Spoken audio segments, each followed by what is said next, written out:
ఎగిరి ఉట్టిని అందుకోలేనమ్మా, స్వర్గానికి ఎగురుతానన్న చందంగా మారింది పాకిస్తాన్. భారత్తో యుద్ధం వస్తుందని భయపడుతున్న ఆ దేశం ఇప్పుడు సరిహద్దుకు యుద్ధ ట్యాంకులను, ఫిరంగులను భారీగా తరలిస్తోంది. భారత్తో యుద్ధానికి సై అంటోంది.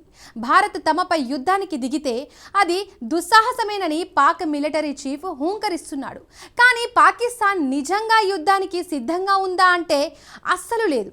ఎందుకంటే సరిహద్దుకు ఆయుధాలు తరలిస్తున్నా వాటికి సరిపడా మందుగుండు ఉగ్రదేశం వద్ద ఏమాత్రం లేదు.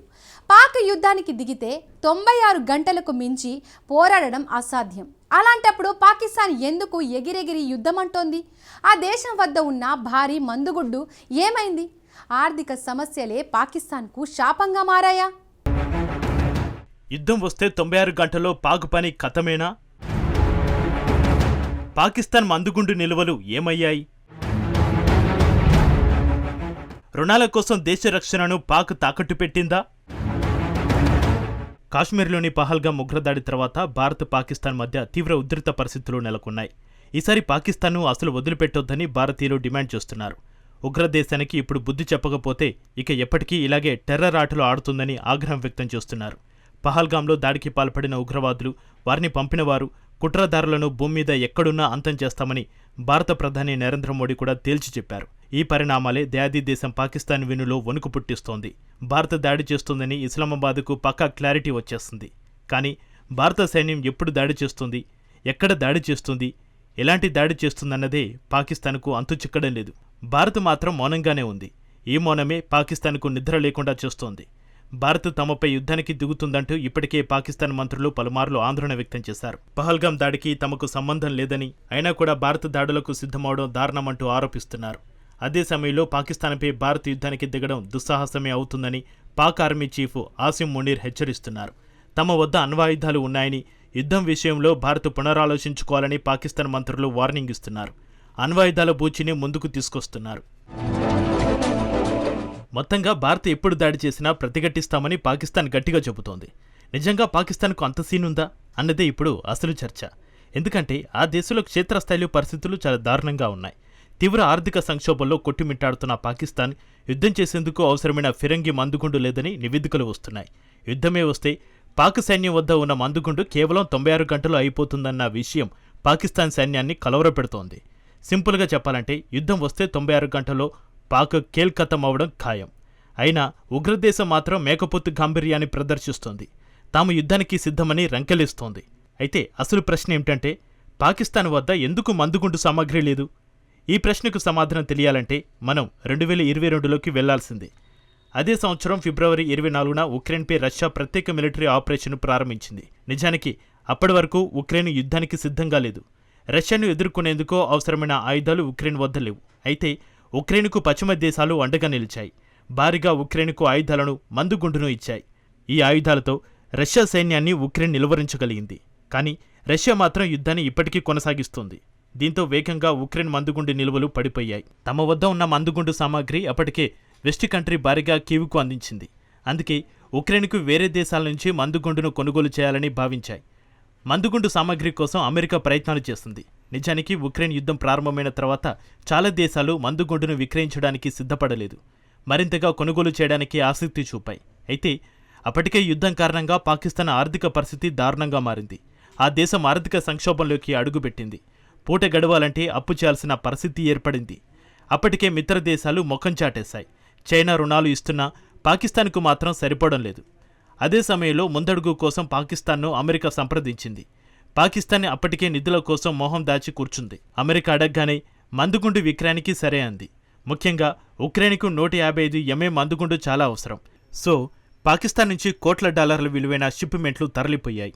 ప్రధానంగా శక్తివంతమైన M109 హోవిట్జర్లు, BM-21 రాకెట్ వ్యవస్థలు, యుద్ధ ట్యాంకులను పాకిస్తాన్ విక్రయించింది.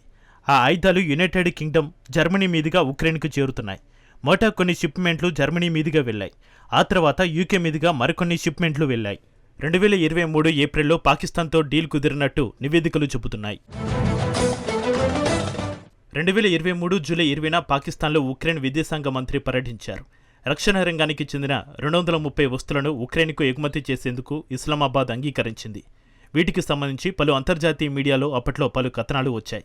పాకిస్తాన్ మాత్రం డీల్స్ అన్నీ రహస్యంగానే సాగుతున్నట్టుగా భావిస్తోంది. సింపుల్గా చెప్పాలంటే ఇస్లామాబాద్ కళ్ళు మూసుకుని పాలు తాగుతూ ఎవరూ చూడలేదు అన్నట్టుగా ఉంది పరిస్థితి. నిజానికి పాకిస్తాన్ ఉక్రెయిన్ మధ్య పాత సంబంధాలు ఉన్నాయి. గత 35 ఏళ్లుగా ఇరు దేశాల మధ్య డిఫెన్స్ డీల్స్ జరిగాయి. యుద్ధానికి ముందు వరకు పాకిస్తాన్కు $160 కోట్ల విలువైన ఆయుధాలను ఉక్రెయిన్ సరఫరా చేసింది. గతంలో ఉక్రెయిన్ విక్రయించిన ఆయుధాలనే పాకిస్తాన్ తిరిగి అమ్మేసింది. ఉగ్రదేశం కూడా ఆయుధ డీలర్గా మారింది. సీన్ కట్ చేస్తే మందుగుండు అమ్ముకొని పాకిస్తాన్ ఇప్పుడు టెన్షన్ పడుతోంది. పాక్లో రక్షణ పరిశ్రమలు ఉన్నా అవన్నీ కాలం చెల్లినవి. మందుగుండు తయారీ ఉత్పత్తిలో వాటి సామర్థ్యం అంతంత మాత్రమే. దీంతో మందుగుండు ఉత్పత్తి అనుకున్నంత తయారు చేయలేకపోయాయి. పాక్లో ప్రధాన ఆయుధ ఉత్పత్తిదారు పాకిస్తాన్ ఆర్డినెన్స్ ఫ్యాక్టరీస్. ఈ ఫ్యాక్టరీలు పాకిస్తాన్కు అవసరాలకు సరిపడా ఉత్పత్తి చేయలేకపోయాయి. మే 2న జరిగిన స్పెషల్ కార్ప్స్ కమాండర్స్ కాన్ఫరెన్స్లోనూ దీనిపై చర్చ జరిగినట్టుగా నివేదికలు వెల్లడిస్తున్నాయి. దీంతో పాకిస్తాన్ మిలిటరీ వర్గాల్లో భయాందోళనలు వ్యక్తమవుతున్నాయి. తాజా ఉద్రిక్త పరిస్థితుల నేపథ్యంలో భారత్ దాడి చేస్తే ప్రతిఘటించేందుకు పాకిస్తాన్ భారీ యుద్ధ ట్యాంకులను, ఫిరంగులను సరిహద్దుకు తరలిస్తోంది. కానీ వాటిలో నింపడానికి సరిపడా మందుగుండు నిల్వలు మాత్రం పాకిస్తాన్ వద్ద లేవు. పాకిస్తాన్ తన మందుగుండు సామాగ్రిని పూర్తిగా విక్రయించిందని రక్షణ రంగ నిపుణులు చెబుతున్నారు. ఈ కారణంగానే డిఫెన్స్ క్షీణించింది అంటున్నారు. రుణాల కోసం పాకిస్తాన్ తమ దేశ రక్షణను తాకట్టు పెట్టుకున్నట్టుగా రక్షణ రంగ నిపుణులు విశ్లేషిస్తున్నారు. భారత్తో భవిష్యత్తులో యుద్ధం వస్తుందని, ఆయుధాలు సిద్ధంగా ఉంచుకోవాలని పాకిస్తాన్కు తెలియదా అంటే తెలుసు. కానీ భారత్ ఫస్ట్ అటాక్ చేయదు. అంటే పాకిస్తాన్పై దాడి చేసేందుకు తనకు తానుగా భారత్ ఆసక్తి చూపదు. సో యుద్ధం రాదని అనుకున్నది. పైగా ఆయుధాలను విక్రయించకపోతే అమెరికాకు కోపం వస్తోంది. అదే జరిగి పాకిస్తాన్కు రుణాలు లభించవు. అంతర్జాతీయ ద్రవ్యనిధి సంస్థ IMF, ప్రపంచ బ్యాంకుల నుంచి నిధులు అందకుండా అమెరికా అడ్డుకునే ఛాన్స్ ఉంది.